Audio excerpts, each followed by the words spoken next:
I think my attitude, I mean, my degree is in psychology. I love messing with people, but I do it in such a way that I don't offend as a general rule. And my attitude is going to keep me going in life for a long time, I think.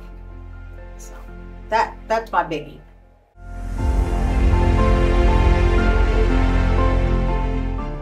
I'm really having to think about that one because I'm a lot older than 40. At 40, I was going back to college to finish my degree. I found a husband. I didn't intend that, but I have goals, and I'm really good at coming up with goals and figuring out ways to go ahead and meet those goals.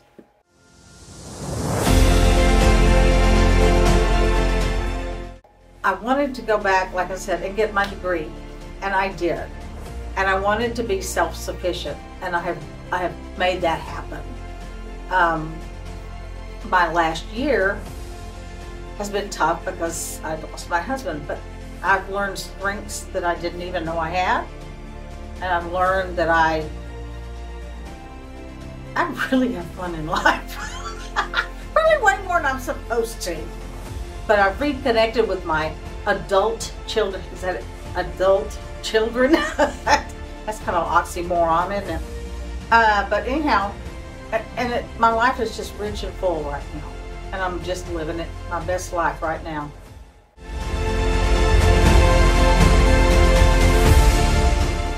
I would have told them to wait.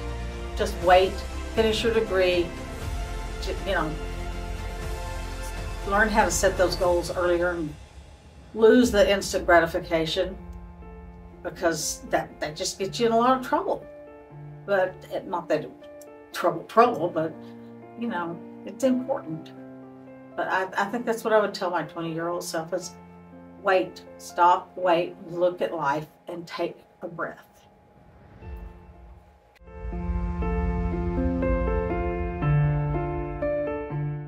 If I was telling somebody else, you know, giving them advice on their life and how to get that best, I had a counselor that helped me through some of my grief.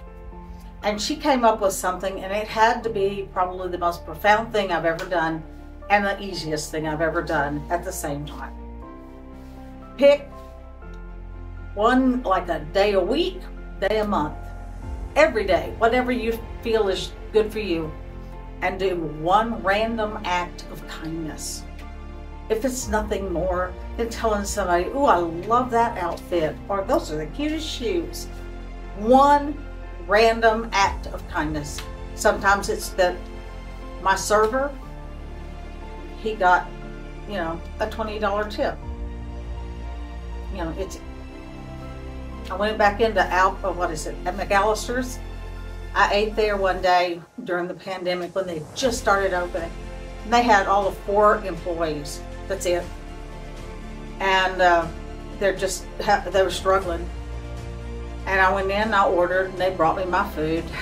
And it was really good. Somebody had taken time with it. So I went back and I asked for the manager, and I asked him, I said, "How many of y'all are here today?" He said 4. And I handed him $80. And I said, "Please distribute this amongst them all, because I appreciate that they came in today." And they gave me a really good meal. And I tell you what, when I left, they all waved and told me bye and come back again. But they were just shocked that somebody did something nice. I mean, it wasn't all that much, and it just made a difference in their lives and their attitudes, I'm sure.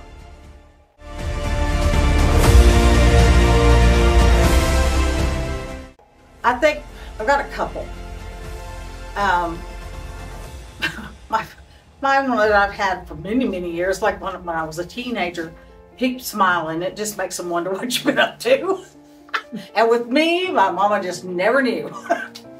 And the other one, be kind. I mean, just be kind. And that's the best I could ever tell anybody. All these years, You know, my mother drummed it into me early. If you don't say something to somebody else that you would not say to that same person. And I'll tell you what, that's really been a good one.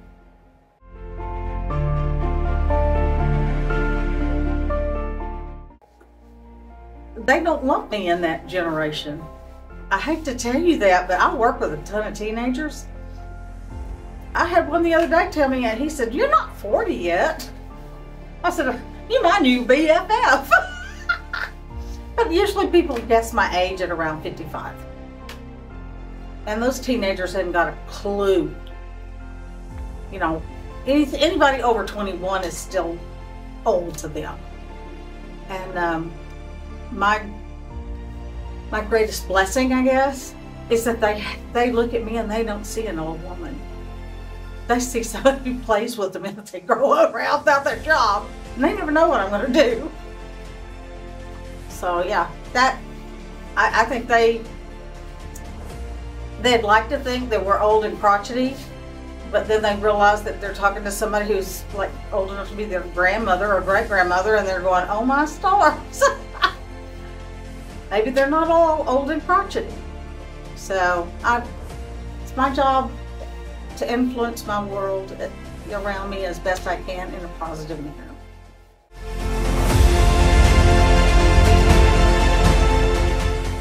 I would like to let them know that, you know, they're beautiful inside and out. Doesn't matter what they've done.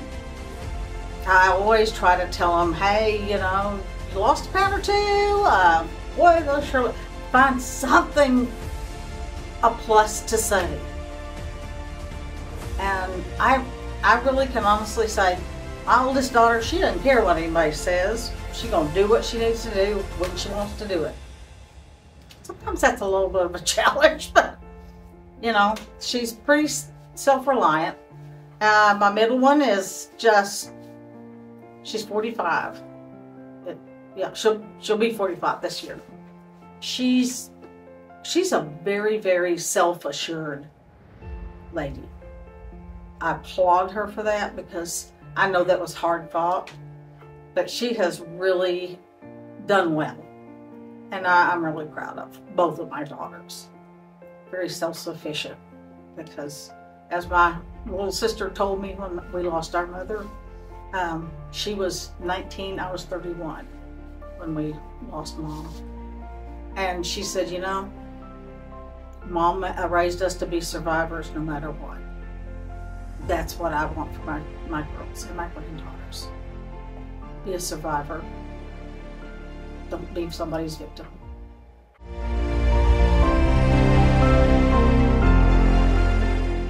You know, feeling beautiful comes in a lot of slots, we'll just say. I'd never really paid any attention like to makeup or my eyes or any of that because I wore glasses and they look like Coke bottles, you know, so you weren't going to see anything anyway. And if you took them off, I just looked like a deer in the headlights all the time. So, since I've had my cataract surgery and I see without glasses, I have noticed my eyes. And I catch myself when I'm putting makeup on, I'll go, you know, that's kind of cool. You can see my eyes. And I've looked at myself in the mirror probably in the past couple of years now, and I'm thinking, you know, I never considered myself pretty. I was just average. But I've decided I'm pretty. Okay. And so that's how I look at it. Do I look in the mirror and do I feel pretty? Okay, let's go. Doesn't have to be a lot of makeup. Doesn't have to be jewels. I do that just, you know, jeans and a t-shirt.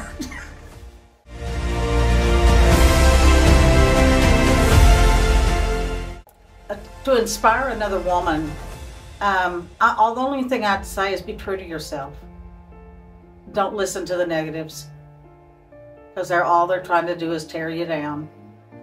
So I have selective memory. My kids think I'm crazy, and I'm going, okay, that's fine with me. But I'm telling you now, I'm not going to listen when you're nay, nay, nay.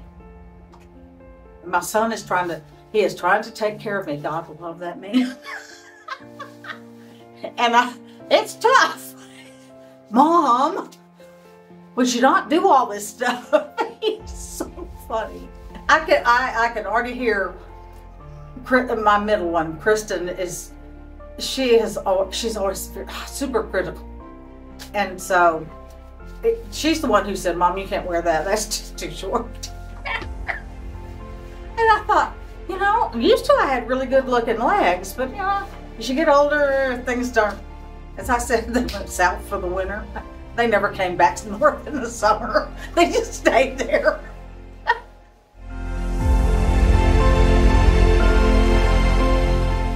Oh my gosh. I was going, whoa, that looks pretty good. I got some eyes. Well, I was gonna say, I was so surprised. I have eyes. And they are, like I say, I've always heard the eyes are the window to your soul. If that's the case, I think my soul's in pretty good shape.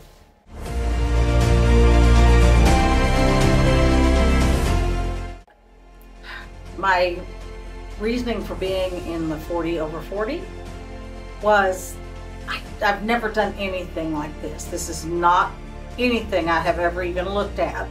And I just thought it would be an incredible experience and fun.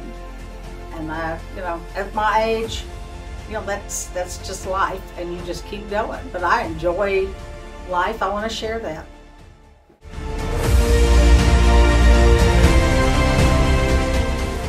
I don't know if feel is so much as an attitude. Now that I've gone through my session, I've learned a lot about myself. I don't stand still, obviously, near enough, but I just feel empowered. You know, people are seeing me, not just my family, but somebody other than that, and they have found value in how I look. And I thought that was kind of cool. This has been a blast.